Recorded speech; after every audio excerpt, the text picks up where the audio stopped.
A piques de rematar a veda de 3 meses do polbo, os profesionais agardan que a campaña comece o 1 de xullo con boas capturas e que se manteñan no tempo. O polbo non se ve nas lonxas galegas dentro do mes de marzo.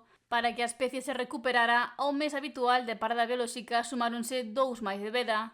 É a primeira vez que se realiza unha acción destas características, todo cun obxectivo claro, que o roedor cefalópodo recupere o seu esplendor.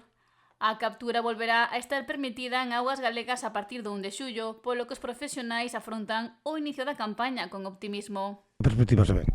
Bueno, perspectivas aquí na veda do pulpo, bueno, pues, polo que sea aquela, que se parece que algún que se ve, os que andan a outros oficios, pois que están traballando os aparellos, ou as vetas, ou os miños, ou así, que algún que se ve. Agora, claro, hai que esperar a ver que resultado dá, que se esa aguanta no tempo, ou se van a ser 15 días a máis, pero bueno, a boa señal dá boa señal de momento, non? Que é o que sabemos. Levamos moito tempo, non? Son 3 meses tamén que estiveron parados. Os do pulpo 3 meses, a queiras que non, pois, para outros oficios xa non foron. A xente está esperando porque outro oficio non hai nada. A meixa pouco se fixo, a outras especies tamén hubo moi pouquiña cantidad de peixe, non sendo no cerco.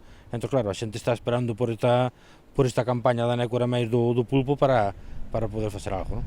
O pasado ano sí que houve polvo, polo que agardan que nesta ocasión se repita a tendencia. O mellor, non? Nosa expectativa é que sea un pouco mellor, que sea bastante mellor que o ano pasado, e que se aguanten os precios para poder tirar para adiante, non? Sempre miraremos os primeiros días, pero sabemos que estas fechas non son fechas de ser pulpo moi grande tampouco, son fechas de que agora cando chega o verán o pulpo sempre moito máis pequeno, non? Entón, bueno, vamos a mirar a ver cando empecemos os primeiros días, a ver que se vai vendo, que vai salindo por aí. A partir do 1 de xullo tamén se poderá capturar nécora. O sector non sabe que se atopará, xa que os últimos anos non foron de boas cifras. Levamos uns anos en decadencia, vamos a esperar ao primeiro día tamén, a que se larga o tema da nécora e a ver como vai a campaña, non? Pero a verdade é que levamos uns cuantos anos xa unha decadencia bastante grande do que é o tema da nécora, non? E de momento o que estamos vendo é que cada ano pois vamos a menos e non sabemos por que motivo, non? Hai cousas que si influyen, ou, bueno, polo que estamos escoitando, que se hai pouca anémona, pois que hai menos nécora, non sabemos, a verdade que están estudiando, os científicos están mirando a ver que o que pode pasar ca nécora.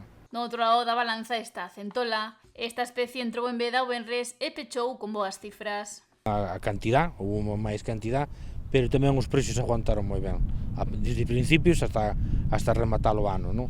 Entón, iso, claro, iso dalle moito valor, aínda que non pescaras moito, pois ao ter bo precio, pois sempre faz máis cantidad de cartas, non? A verdade que se fixo máis cantidad, non solamente nas nosas lonjas, senón en todas as lonjas de Galicia.